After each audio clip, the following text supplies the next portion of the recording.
अज़ीज़ तलबा व तालिबात, अस्सलाम वालेकुम वरहमतुल्लाहि व बरकातुहू। हमारा लास्ट चैप्टर देख रहे हैं हम 12वां चैप्टर। 12वें चैप्टर में हम पहला हिस्सा इसका देख चुके हैं। आज हम इसके दूसरे हिस्से की बात करने वाले हैं। इसके जिस दूसरे हिस्से की बात हम करने वाले हैं, हमारे उस टॉपिक का नाम है आर्थिक परिबड़ों, इकोनॉमिक फैक्टर्स।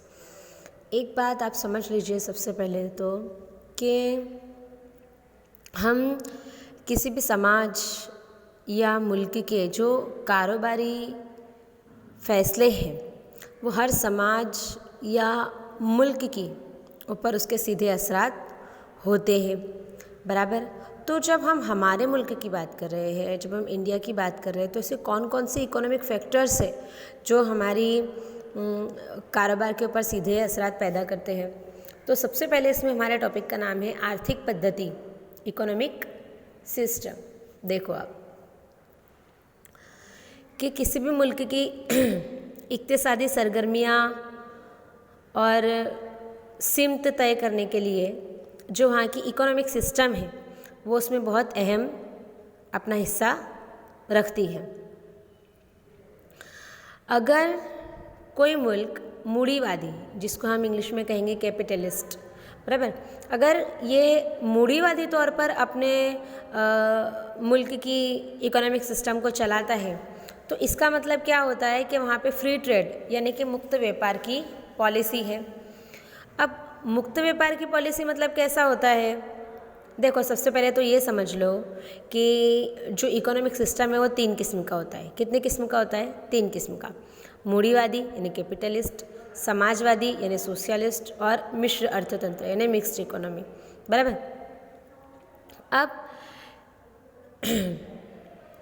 भारत में कैसे सिस्टम देखने को मिलती है हमको? भारत में मिश्र अर्थतंत्र देखने को मिलता है, बराबर। पहले ये समझ लो मिश्र अर्थतंत्र यानी क्या कि हमारी इकोनॉमिक सिस्टम में हमारे जो कारोबारी फैसले हैं वो हमें सरकार के मुताबिक लेने होते हैं, बराबर। किसके मुताबिक लेने होते हैं? सरकार के मुताबिक लेने होते हैं। इसके लिए जो हमारी इकोनॉमी है इसको हम मिक्स्ड इकोनॉमी कहेंगे।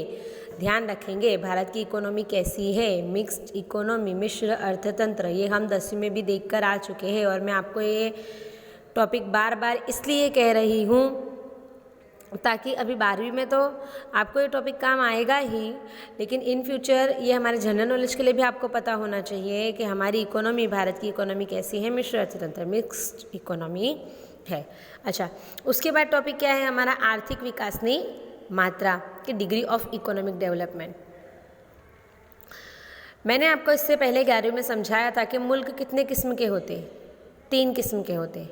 एक विकसित यानी जो डेवलप, जिसकी पूरी तरक्की हो चुकी है। दूसरा होता है विकासशील, डेवलपिंग, कि जिसकी अब तरक्की चल रही है, तरक्की हो रही है।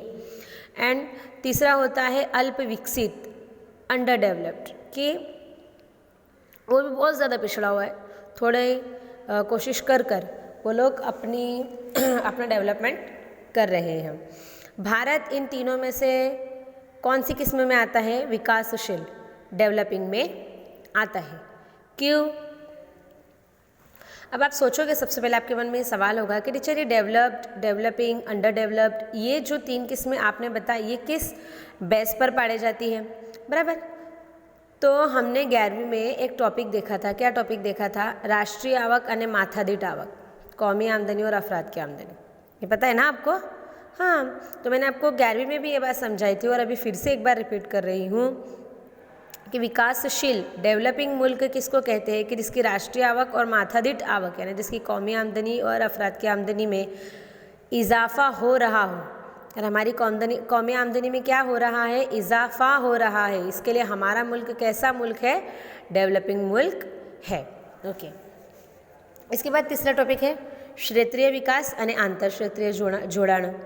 देखो हमारे मुल्क में हमने जो हमारी कारोबारी सरगर्मियां हैं उनको कितने हिस्सों में तकसीम किया है? 3 हिस्सों में तकसीम किया है। कौन कौन से? एक कृषि क्षेत्र यानी खेतीबाड़ी का शोबा, दूसरा औद्योगिक क्षेत्र यानी सनदी शोबा, और तीसरा है सेवा क्षेत्र यानी कि सहूलियत का शोबा। अब हम ये कह सकते हैं कि हमारा जो मुल्क है उसमें खेती के शोबे में ज़्यादा लोगों को रोज़गार मिलता है, क्यों? क्योंकि हमारे जो सनदी शोबा है वो मोस्ट ऑफ ज़्यादातर वो किसके ऊपर टिका हुआ है? वो हमारी खेती बाड़ी के शोबे के ऊपर टिका हुआ है। जबकि सनदी शोबे में क्या होगा? सनदी शोबे में मानव शक्ति, जिसको हम इंसानी वसाइल भी कहते हैं, वो भी जुड़ी हुई है। जबकि सेवा क्षेत्र यानी कि सहूलियत के शोबे में इक्तिसादी और सामाजिक खिदमत का शुमार होता है, जैसे कि भाई वाहन व्यवहार हो गया, बैंकिंग हो गया, ट्रैवलिंग हो गया, एजुकेशन हो गया, हेल्थ से रिलेटेड हो गया। ये तीनों किस्में आपको पता है और इन तीनों के उदाहरण यानी कि एग्जाम्पल भी आप बहुत अच्छे से जानते हो। लेकिन बस अभी फ़िलहाल हमें ये समझना है कि हमारे मुल्क में जो अलग अलग शोबे हैं उसमें सबसे ज़्यादा रोज़गार हमें कौन से शोबे में से मिलता है? हमारे मुल्क के लोगों को खेतीबाड़ी के शोबे से मिलता है। इसके बाद हम बात करेंगे राष्ट्रीय आवक અને માથાદીઠ आवक, नेशनल इनकम एंड पर कैपिटल इनकम। कौमी आमदनी में इजाफा कारोबारी इकाई के लिए बहुत अच्छी बात है, बराबर। लेकिन हमारे लिए सबसे बड़ी प्रॉब्लम, हमारे लिए खुशखबरी ये है कि हमारी कौमी आमदनी हमेशा बढ़ती रहती है, ये खुशी की बात है, ठीक है। लेकिन हमारे लिए प्रॉब्लम क्या है? हमारी आबादी। जैसे आप जानते हो कि चीन के बाद हमारा आबादी में कौन सा नंबर आता है? चीन के बाद हम सेकंड आते हैं और 2050 तक तो शायद हम आबादी इतनी क्रॉस कर जाएगी हमारी कि हम पहले नंबर पे आ जाएंगे। अभी आप लोगों ने न्यूज़पेपर देखा होगा तो आप लोगों ने ये भी देखा होगा कि 1 जनवरी के दिन पूरी दुनिया में अलग अलग जगह पे बच्चे पैदा हुए और पूरी दुनिया में सबसे ज़्यादा एक ही दिन में बच्चे पैदा होने का रिकॉर्ड हमारे भारत में बना।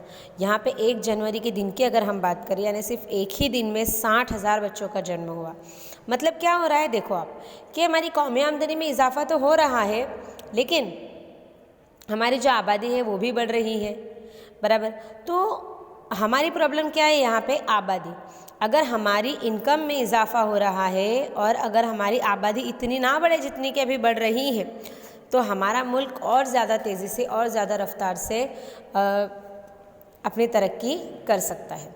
जैसे अभी आप एक फैमिली का एग्जांपल ले लो कि भाई अगर किसी फैमिली में इनकम बढ़ रही है, ठीक है, और पैसे या सामान को यूज़ करने वाले बहुत गिने चुने लोग हैं, तो वो लोग बहुत ज़्यादा अच्छे से ज़िंदगी जी पाएंगे। वो अपने शौक़ की चीज़ें ले पाएंगे, ब्रांडेड कपड़े ले पाएंगे, ब्रांडेड चीज़ें ले पाएंगे। क्यों ले पाएंगे?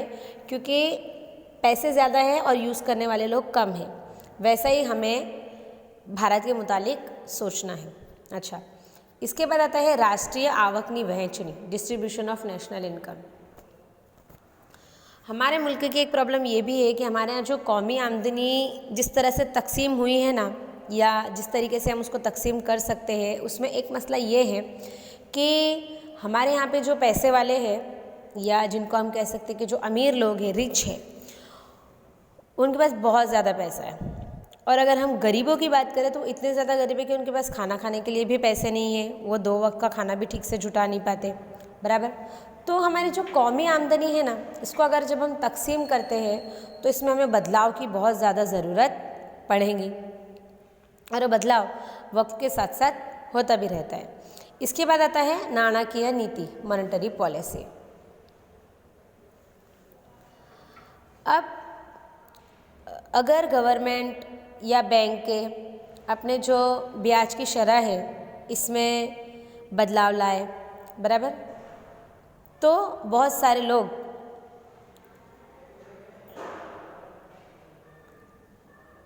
खुद में बदलाव ला सकते हैं। फॉर एग्ज़ाम्पल, अगर आपको मकान बनाना है, बराबर, और मकान के लिए आपको लोन लेना है, और अगर लोन की जो ब्याज की शरह है उसमें कमी आ जाए तो मकानों की डिमांड क्या होगी?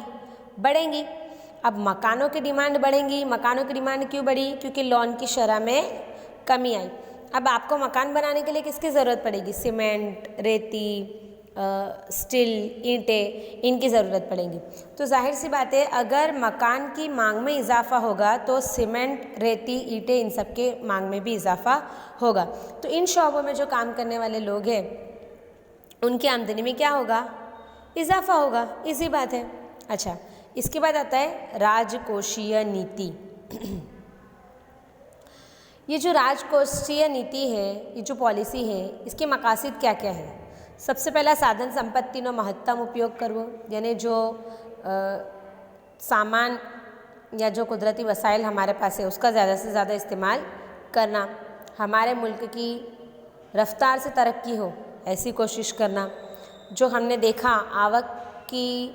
आवक को जो हमने तकसीम किया है, इनकम को जो हमने तकसीम किया है, उसमें मैंने आपको कहा कि भाई जो पैसे वालों के पास बहुत ज़्यादा पैसा है और जो गरीब है वो बहुत ज़्यादा गरीब है।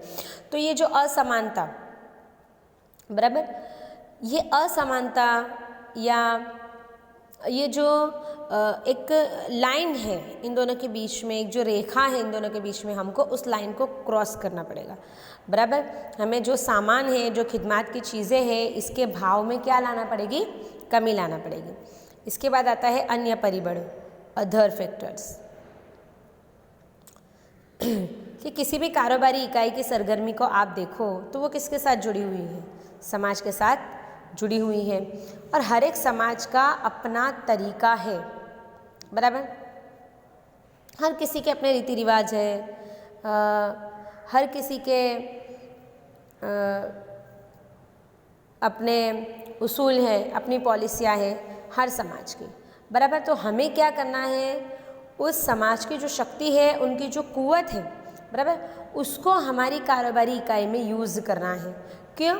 क्योंकि अगर हर इंसान अपनी जो क्रिएटिविटी है उसको अगर कारोबारी इकाई में लगाएंगा तो जाहिर है कि हमारे मुल्क की जो कौमी आमदनी है उसमें भी इजाफ़ा होगा। कौमी आमदनी में इजाफ़ा कैसे होगा?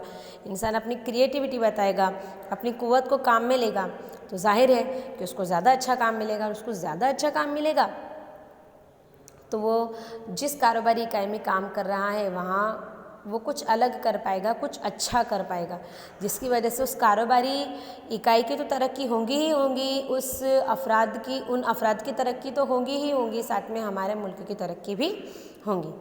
तो आज हमने जो हमारे इकोनॉमिक फैक्टर्स थे वो देखे हैं।